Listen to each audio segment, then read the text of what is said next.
Could you talk about the physical stature and like size comparison of what her anatomy was like? Because I know that this is this is what people like to touch on a lot. And a lot of the complaints came Yeah. from one, the NCAA didn't do enough around the actual regulations of what it takes to be a scientific female. So I know this is what a lot of people touch on.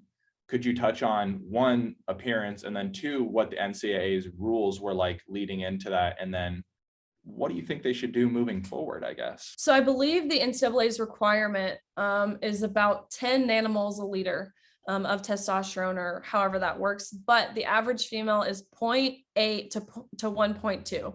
So even, with 10 nanomoles a liter, it's not even computable to female athletes. It's crazy that they think it's, taking these hormone suppression you at a level comparable to females, because even with this hormone suppression, say you are to get your testosterone levels all the way down, there are still certain factors that just can't be changed, like your lung size, which is super important in a sport like swimming, where you have to rely on your aerobic capacity, your heart size, all of these things, they add up. And so I think, obviously if you look at pictures, you see someone who's 5'6" standing next to someone who's 6'4", 6'3", something like that.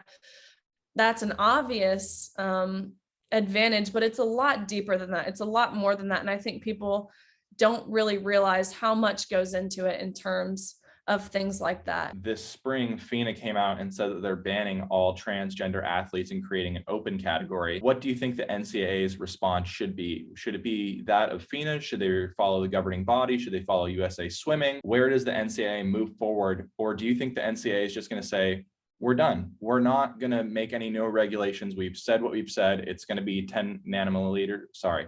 It's going to be 10 and everyone else is going to have 0.8 to 1.2. What do you think is going to happen? Well, I would have initially said the NCAA will make a change, but after this whole NCAA Woman of the Year kind of shenanigans, and where they actually, accepted the nomination by UPenn of Lia Thomas for Women of the Year, clearly they're idolizing this now, and they're pushing this. And so I'm not sure the NCAA is willing to take any sort of accountability or willing to make any changes.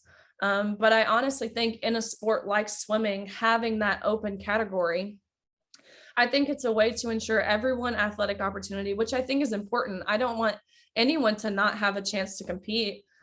Sports has given me so much. It's given me friends. It's helped me develop, lifelong skills that I'll continue to use outside of swimming and so many other things. And I don't think anyone should be denied of that, no matter who you are.